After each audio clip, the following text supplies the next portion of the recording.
One hadith mentions that one of the tabi'un was in Kufa, and Kufa was the land of Ibn Mas'ud. Ibn Mas'ud established his madrasa in Kufa. The greatest sahabi of Kufa was Ibn Mas'ud, and he died in Kufa as well. So Ibn Mas'ud was in Kufa, and one of these tabi'in, his name is Usayd ibn Jabir, he said, one day it was very cloudy and a dark storm, a dust storm came in the daytime, blocked the sun, and it seemed very terrifying. So a man came shouting to the masjid, "Oh Ibn Mas'ud, oh Ibn Mas'ud, the day of judgment is coming." Looking at what is happening, he became terrified. He's running to Ibn Mas'ud saying, "Look, this is Qiyamah coming." Ibn Mas'ud then stood up amongst the people. The people are looking to him for comfort, for wisdom. The people are terrified. They're gathered in the masjid. Ibn Mas'ud stood up and he said, "The Qiyamah will not come until..." And then he gave a series of predictions. Now, by the way, this hadith is in Sahih Muslim, I forgot to mention, and it's a long hadith. Ibn Mas'ud stood up and he said, "The Qiyamah is not going to come until you see these signs." And these signs haven't come, so this cannot be the Qiyamah. Number one, he said, people will not be able to divide their inheritance. This means massacres and death will be so profound that a person will have no family left. And people will not be happy over ghanima, war booty. Once again, means there's no family. And this is explicitly mentioned, we'll talk about that. Then he pointed towards Asham, Syria. He is in Iraq. He points towards the land that is known as Sham. And he said, and an enemy will gather forces against the Muslims, and the Muslims will gather forces against them. A man in the audience said, "Do you mean Ar-Rum, the Romans?" He said, "Yes."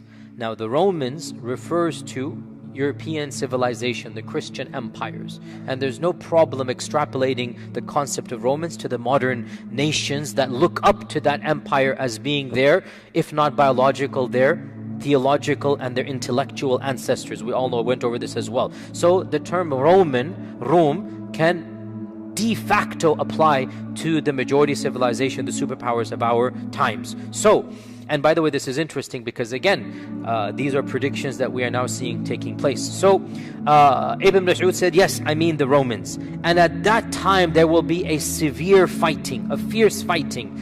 The Muslims will send a battalion to fight to death, and they will not return. They will die. They will fight until night. Neither side will be victorious over the other.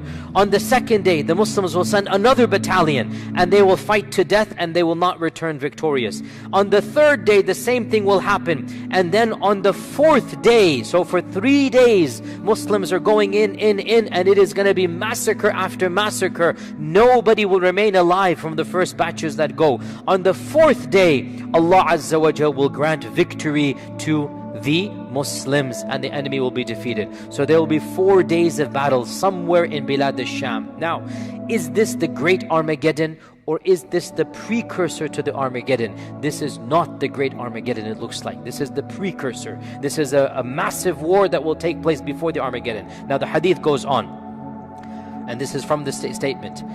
This will be a battle the likes of which have never seen before. This is very terrifying. In human history, no battle has taken place that is more terrifying and more severe than that battle that will take place towards the end of times.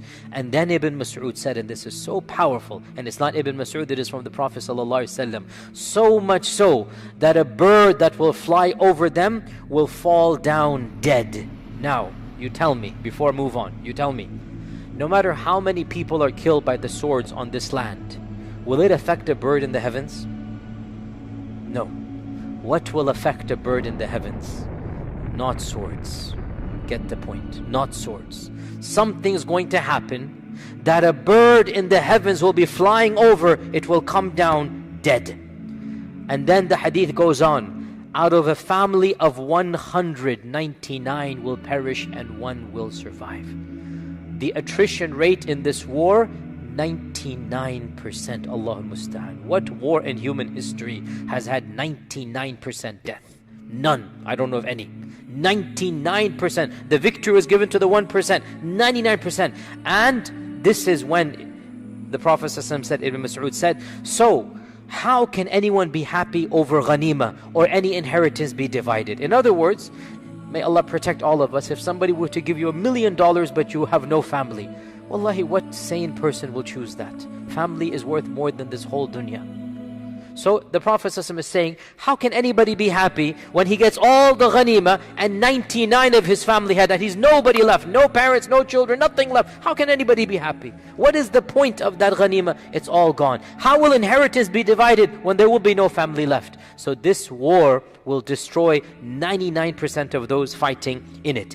While they are doing this, and they are finishing the battle, collecting the ghanima, recovering, they will hear there's a bigger calamity than this war. What could be a bigger calamity? Somebody will shout out, the Dajjal has come where your families have been left behind.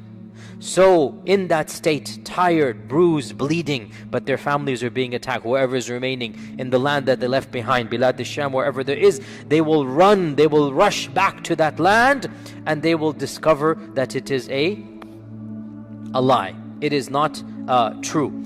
And in one hadith it is mentioned that they will send their 10 best horsemen to go verify that news. The 10 fastest horsemen. And then the Prophet ﷺ said, I know their names and the names of their forefathers and the colors of their horsemen, the colors of their horses, and they will be the best horsemen on the face of this earth. Now, does this mean we will go back to horses and swords? If there is that type of war, in all likelihood we will. If there is that type of war, when nuclear weapons and whatnot and every side and whatnot, then we will go back to those days when there was no electricity and whatnot. We're going to go back to this.